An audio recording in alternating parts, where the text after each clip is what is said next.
শিক্ষার্থীরা আসসালামু আলাইকুম। আজ আমরা অষ্টম শ্রেণীর সপ্তম বিজ্ঞান বইয়ের সপ্তম অধ্যায়ের পৃথিবী ও মহাকর্ষের পাঠ 1 থেকে 3 আলোচনা করব। তো পাঠ 1 থেকে 3 এর মধ্যে আমরা আজকে কভার করতে পারবো মহাকর্ষ, মহাকর্ষের সূত্র, অভিকর্ষ, মহাকর্ষ অভিকর্ষের তুলনা ও সম্পর্ক, অভিকর্ষ ত্বরণ, অভিকর্ষ ত্বরণের পরিবর্তন। এই বিষয়গুলো আজকে আমরা কভার করতে পারবো পাঠ 1 থেকে 3 এর মধ্যে। তো প্রথমে আমরা মহাকর্ষের কথা আলোচনা করব। আমরা জানি এই মহাবিশ্বের প্রত্যেকটা বস্তু একে অপরকে আকর্ষণ করে। সবাই প্রত্যেকটা বস্তু অপর বস্তুকে নিজের দিকে আকর্ষণ করে। তাই এই মহাবিশ্বের যে কোনো দুটি বস্তুর মধ্যে আকর্ষণকেই মহাকর্ষ বলা হয়। অর্থাৎ পৃথিবীর যে কোনো দুটো বস্তুর মধ্যে আকর্ষণকে আমরা মহাকর্ষ বলতে পারি। তো মহাকর্ষ জিনিসটা বুঝতে হলে আমরা দুইটা বস্তু নিই প্রথমে। একটা বস্তু এখানে আছে M1, একটা বস্তু আছে M2। এই দুইটা বস্তু পরস্পর থেকে 2 মিটার দূরত্বে আছে। পরস্পর থেকে 2 মিটার দূরত্বে আছে। তো আমরা যদি এদের আকর্ষণ বল বের করতে চাই, তাহলে এই আকর্ষণ বলটা কিভাবে আকর্ষণ বল হবে F সমানুপাতিক M1 M2 divided d square. এটাকে এই Fটাকে বলা হয় আকর্ষণ বল। আমরা বলতে পারি F বাই ফোর্স, ফোর্স থেকে এটা হলো আকর্ষণ বল।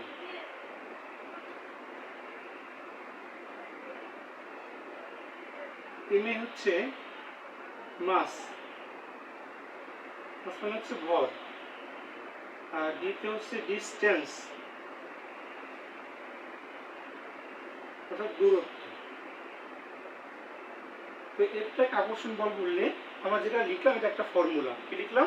এফ সমানুপাতিক M1 M2 divided d square. এটাকে আমরা লিখতে পারি এই সমানুপাতিকটা উঠিয়ে দিয়ে আমরা এখানে একটা সমান সমান লিখতে পারি এবং তারপরে একটা জি নিলাম। তাহলে হয় F সমান সমান G into M1 M2 divided d square. এখানে G হচ্ছে সমানুপাতিক ধ্রুবক, যাকে মহাকর্ষীয় ধ্রুবক বলা হয়। তাহলে আমরা এই সূত্র নিয়ে আরেকটু বিস্তারিত দেখি। বিখ্যাত বিজ্ঞানী স্যার আইজাক নিউটন এই সূত্রটা প্রদান করেছিলেন। তো আমরা সেই সূত্রটা দেখি। কি বলছে? এই মহাবিশ্বের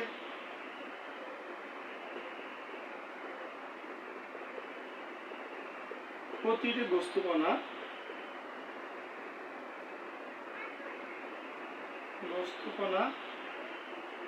একে অপরকে আকর্ষণ করে।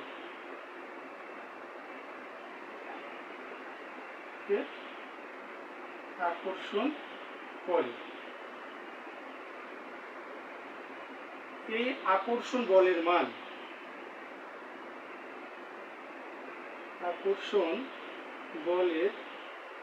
মান বস্তু কণাদ্বয়ের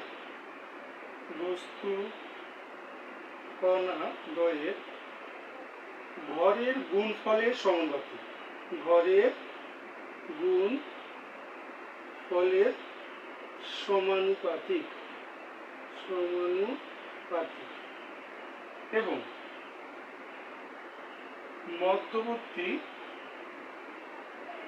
মধ্যবর্তী দূরত্বের বর্গের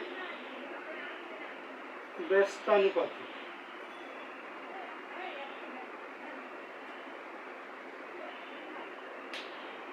আমরা একটু সূত্রটার সাথে গাণিতিক সম্পর্কটা একটু মিলিয়ে দেখব কিভাবে গাণিতিক সম্পর্কটা আসছে। আমরা নিয়েছিলাম M1 একটা বস্তু, M2 একটা বস্তু, তাদের দূরত্ব ছিল d। আমরা বের করব আকর্ষণ বল। তো আকর্ষণ বল মহাকর্ষণ সূত্র অনুসারে কি বলা ছিল? যে এই মহাবিশ্বের প্রতিটি বস্তুকণ একে অপরকে আকর্ষণ করে। এই আকর্ষণ বলের মান বস্তু কণা দ্বয়ের, আমরা খেয়াল করি কি বলছে, বস্তু কণা দ্বয়, অর্থাৎ এখানে দুইটা বস্তু আছে। দুইটা বস্তু কি? একটা M1 একটা M2। তা আকর্ষণ বল, এই আকর্ষণ বল বস্তু কণা দ্বয়ের ভরের গুণফলের সমানুপাতিক। আমরা লিখলাম F সমানুপাতিক M1 ইন্টু M2। অর্থাৎ আমরা বলছি আকর্ষণ হচ্ছে ভরের গুণফল। M1 হচ্ছে প্রথম বস্তুর ভর, M2 হচ্ছে দ্বিতীয় বস্তুর ভর, তাদের গুণফলের, এটা হচ্ছে গুণফল, তা গুণফলের সমানুপাতিক। এবং আবার আকর্ষণ বলতে আবার কি বলছে? এই মধ্যবর্তী দূরত্বের বর্গের ব্যস্তানুপাতিক, মধ্যবর্তী দূরত্ব। তো মধ্যবর্তী দূরত্ব বর্গের ব্যস্তানুপাতিক। তাহলে আমরা দেখি যে এখানে আমরা বললাম সমানুপাতিক, এর সমানুপাতিক, এটাকে বলে সমানুপাতিক, আর এটাকে বলে ব্যস্তানুপাতিক। আমরা যদি সূত্রটাকে আলাদা করে লিখি, সমানুপাতিক অর্থাৎ হচ্ছে সমান অনুপাতে বাড়বে অথবা সমান অনুপাতে কমবে, আর ব্যস্তানুপাতিক হচ্ছে তার উল্টা, অর্থাৎ আমরা যদি আকর্ষণ বলটা দূরত্ব বাড়াই আকর্ষণটা কমে যাবে, দূরত্ব কমালে আকর্ষণটা বেড়ে যাবে। অর্থাৎ আমরা বুঝলাম এই চিহ্নটা হচ্ছে প্রকর্ষণ সমানুপাতিক। এই সমানুপাতিক অর্থ কি বলছে যে সমান অনুপাতে বাড়বে আর দূরত্ব বর্গের ব্যস্তানুপাতিক, অর্থাৎ দূরত্বটা কি কমবে। তাহলে এই দুইটা সূত্র একত্রে করে বলা হয়েছে, আমরা এই দুটো সূত্র একসাথে লিখলে কি হয়, এফ সমানুপাতিক m1 m2 divided D square.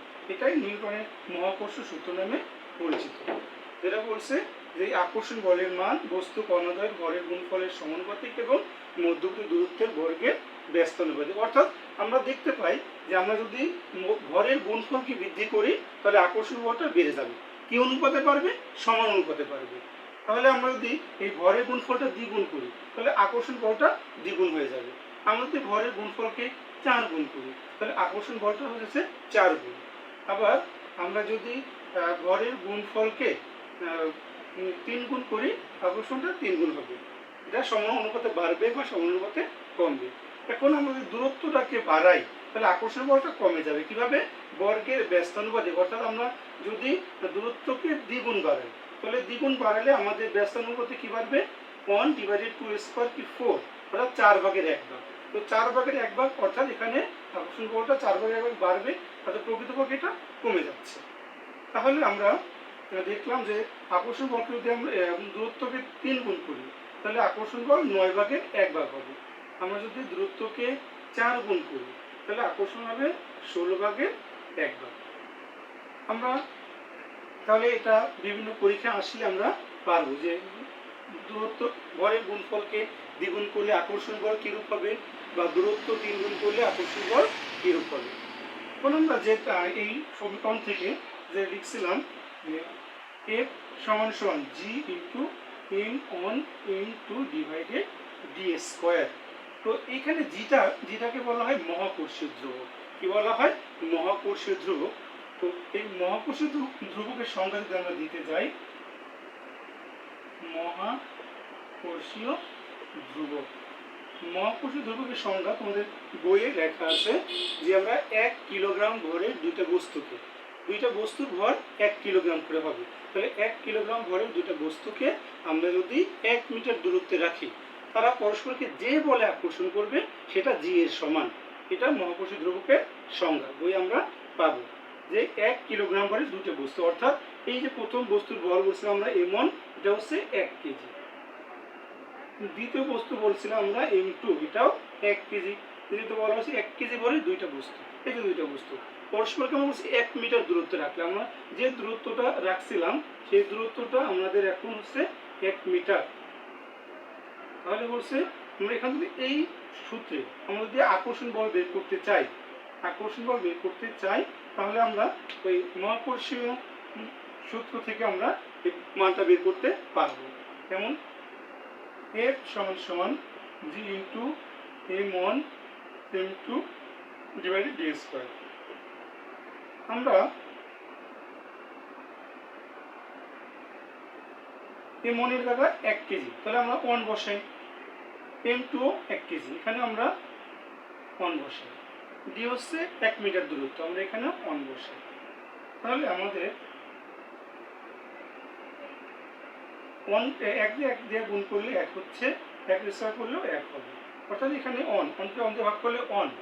আমরা যদি সমীকরণটাকে সামনের দিকে নিয়ে যাই জি টু 1, বা আমরা লিখতে পারবো এফ সমান সমান জি, কে 1 দ্বারা গুণ করলে জি হয়। তাহলে আমরা দেখলাম যে দুইটা বস্তুর ভর যদি আমরা 1 কেজি করে বসাই আর যদি 1 মিটার দূরত্বে রাখি তাহলে যে আকর্ষণ বলটা তার মান হচ্ছে জি। এর জন্য মহাকর্ষীয় ধ্রুবকের সংজ্ঞা হয়েছে যে 1 কিলোগ্রাম ভরের দুটো বস্তুকে যদি আমরা 1 মিটার দূরত্বে রাখি তারা পরস্পরকে যে বলে আকর্ষণ করে সেই বল আকর্ষণ বলের মান জি এর সমান। তাহলে আমরা মহাকর্ষীয় যে সূত্রটা এখান থেকে বিভিন্ন গাণিতিক সমস্যা আমরা সমাধান করতে পারব। আমরা মহাকর্ষ শিখলাম মহাকর্ষের সূত্র। এবার আমরা অভিকর্ষের কথা চিন্তা করি।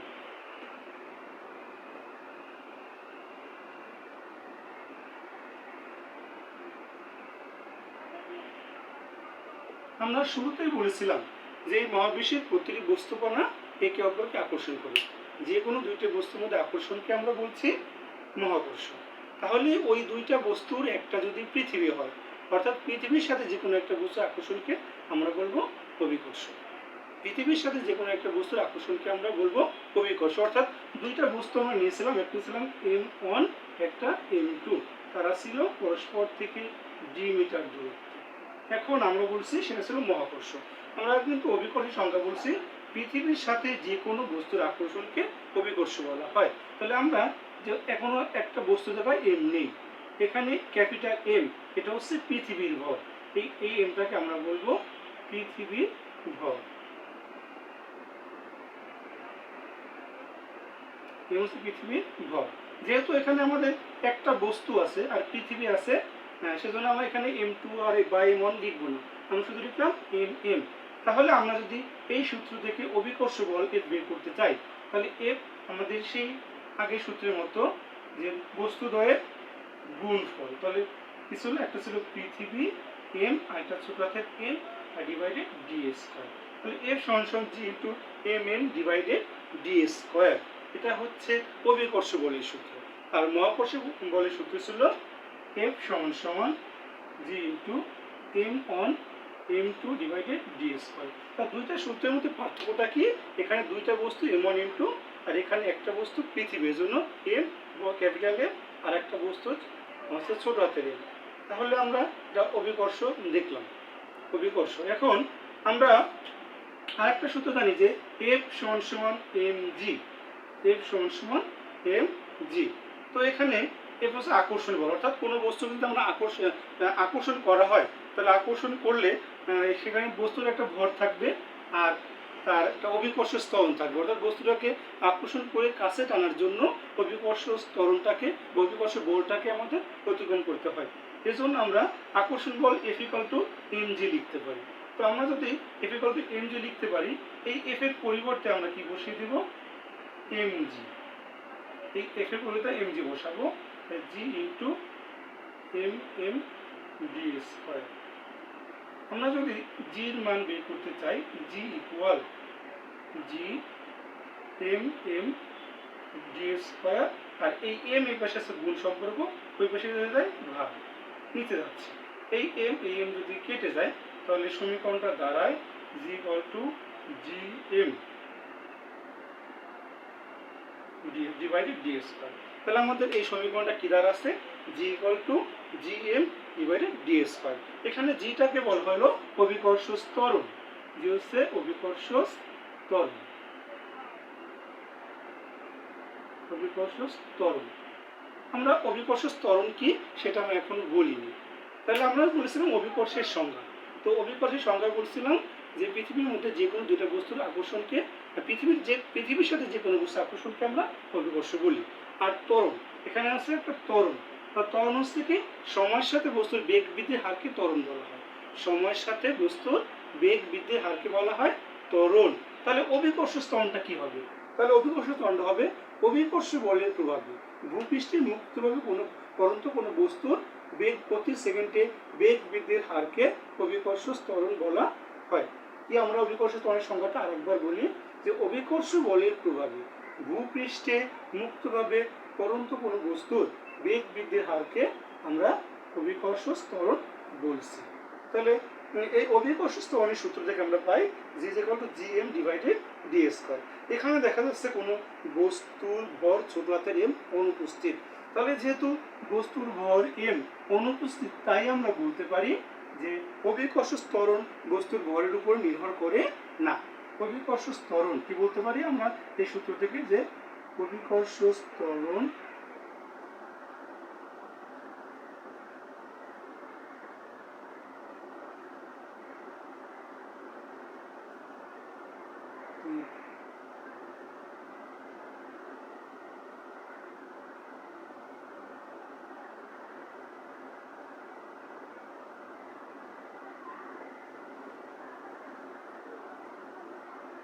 অভিকর্ষ ত্বরণ বস্তুর ভরের উপর নির্ভর করে না। অর্থাৎ এই কথাটাকে আমরা আর একভাবে লিখতে পারি যে অভিকর্ষ ত্বরণ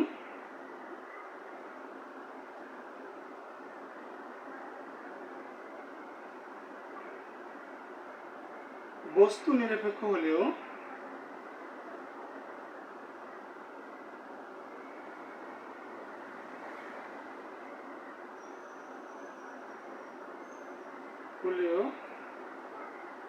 স্থান নিরপেক্ষ নয়।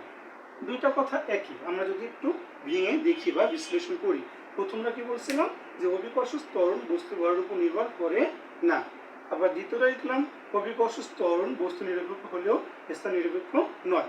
এমন ধরনের প্রশ্ন যদি কোনো পরীক্ষা আসে, দুইটা প্রশ্নের উত্তর করতে গেলে আমাদের এই সমীকরণটাকে সমাধান করতে হবে। এই সমীকরণটা সমাধান করে আমরা এখানে শেষে লিখব, এখানে দেখা যাচ্ছে বস্তুর ভর এম অনুপস্থিত। এখানে আমরা দেখছি যে ছোট হাতের এম নেই, অর্থাৎ ছোট হাতের এমকে আমরা বস্তুর ভর বলি। এখানে বস্তুর ভর এম অনুপস্থিত, তাই সেজন্য আমরা বলবো যেহেতু এখানে বস্তুর ভর এম অনুপস্থিত, তাই অভিকর্ষ ত্বরণ বস্তু নিরপেক্ষ হলেও স্থান নিরপেক্ষ নয়। এখন স্থান নিরপেক্ষ নয় কেন? আমরা বলছি বস্তু নিরপেক্ষ। বস্তু নিরপেক্ষ অর্থাৎ বস্তুর ভরের সাথে এর কোনো সম্পর্ক নাই। অভিকর্ষ ত্বরণ বস্তুর ভরের সাথে কোনো সম্পর্ক নাই। আমাদের স্থান নিরপেক্ষ, এবং আমরা যদি স্থান ভেদ হয়, স্থান পরিবর্তন হয়, তাহলে অভিকর্ষ ত্বরণটা পরিবর্তন হবে। আমরা যদি পৃথিবীর কথা চিন্তা করি, পৃথিবীর ব্যাসার্ধ কথা চিন্তা করি, আমরা জানি যে পৃথিবী সম্পূর্ণ গোলাকার নয়, খানিকটা চাপা। তাহলে কেন্দ্র থেকে পৃথিবীর সর্ব জায়গায় বা সর্বত্র দূরত্ব কিন্তু সমান নয়। তো ওই দূরত্বটাকে যদি আমরা আর বলি, তাহলে এই সূত্র থেকে আমরা লিখতে পারি জি ইকুয়াল জি এম ডিভাইডেড আর স্কোয়ার। জি ইকুয়াল জি এম ডিভাইডেড আর স্কোয়ার। এটা আমরা এখানে বলছিলাম দূরত্ব, আর এখানে বলছিলাম আর, মানে পৃথিবীর ব্যাসার্ধ। অর্থাৎ পৃথিবীর সব জায়গায় অভিকর্ষ ত্বরণের মান সমান নয়। যেখানে এটা যেহেতু ব্যস্তানুপাতিক আকারে, সেহেতু আমরা জানি যে আর এর মান বেশি হলে জি এর মান কম হবে, আবার আর এর মান যদি কম হয় তাহলে জি এর মানটা বেশি হবে। এখানে আরটা হচ্ছে কি পৃথিবীর ব্যাসার্ধ। আমরা আর কি বলতে পারি পৃথিবীর ব্যাসার্ধ।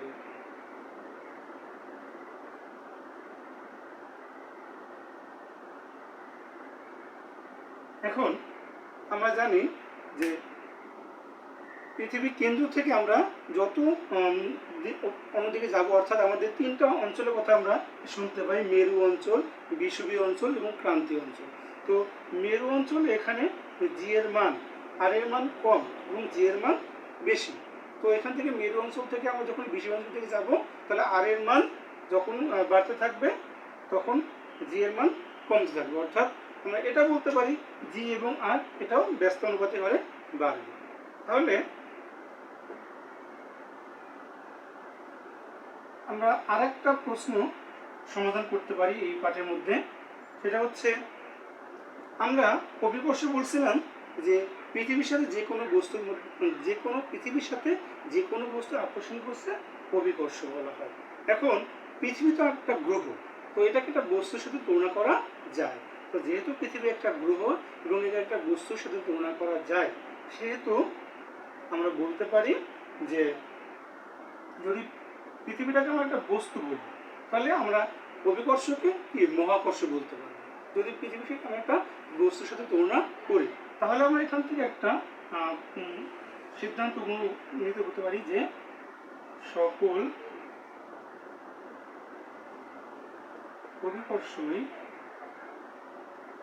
অভিকর্ষই মহাকর্ষ। কিন্তু সকল মহাকর্ষ অভিকর্ষ নয়। আমরা কথাটা আরেকটু দেখি যে সকল অভিকর্ষই মহাকর্ষ, সকল মহাকর্ষ অভিকর্ষ নয়। অর্থাৎ আমরা চন্দ্র এবং সূর্যের কথা চিন্তা করি, চন্দ্র আর সূর্য। তো চন্দ্র আর সূর্যের মধ্যে যে আকর্ষণটা হবে এটা হচ্ছে মহাকর্ষ। চন্দ্র সূর্যের মধ্যে আকর্ষণ হচ্ছে মহাকর্ষ। আবার পৃথিবীর সাথে সূর্যের যে আকর্ষণটা সেটাকে বলা হচ্ছে অভিকর্ষ। পৃথিবীর সাথে সূর্যের আকর্ষণটা হচ্ছে অভিকর্ষ। তাহলে আমরা পৃথিবীটাকে যদি একটা বস্তুর সাথে তুলনা করি, তাহলে এই অভিকর্ষটা কে আমরা কি বলতে পারি? মহাকর্ষ বলতে পারি। এটাকে আমরা বলতে পারি মহাকর্ষ। তাহলে এই অভিকর্ষটাকে আমরা মহাকর্ষ বলতে পারি। কিন্তু যদি আমরা এই পৃথিবীটাকে বস্তু না ধরি, শুধু পৃথিবী ধরি, তাহলে এটা হয়ে যাচ্ছে অভিকর্ষ। তাহলে কিন্তু এই চন্দ্র এবং সূর্যের যে আকর্ষণটা, এই ধরনের আকর্ষণকে আমরা কিন্তু কখনো অভিকর্ষ বলতে পারবো না। তাই আমরা বলতে পারি সকল অভিকর্ষই মহাকর্ষ, কিন্তু সকল মহাকর্ষ অভিকর্ষ নয়। তাহলে আমরা মহাকর্ষ, অভিকর্ষ, মহাকর্ষের সূত্র এবং কিছু অভিকর্ষ স্তরের মান শিখলাম। এখন আমরা কিছু বাড়ির কাজ দিই।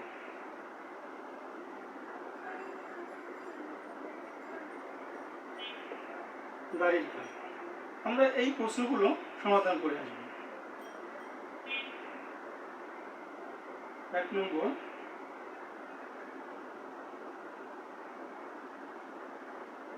অভিকর্ষ ত্বরণ বস্তু নিরপেক্ষ হলেও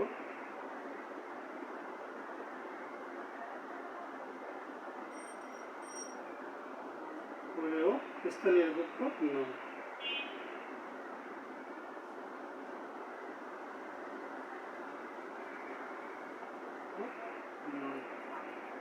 দেখাতে হবে।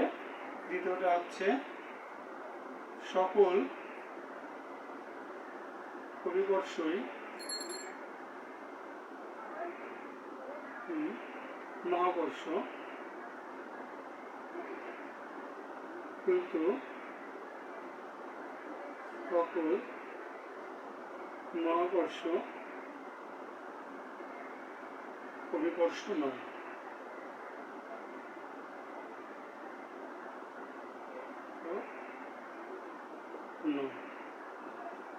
নম্বরে দেখাও যে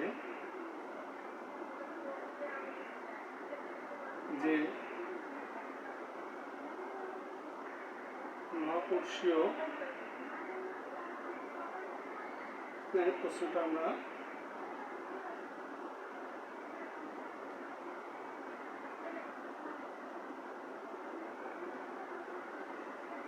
মহাকর্ষীয় ধ্রুবক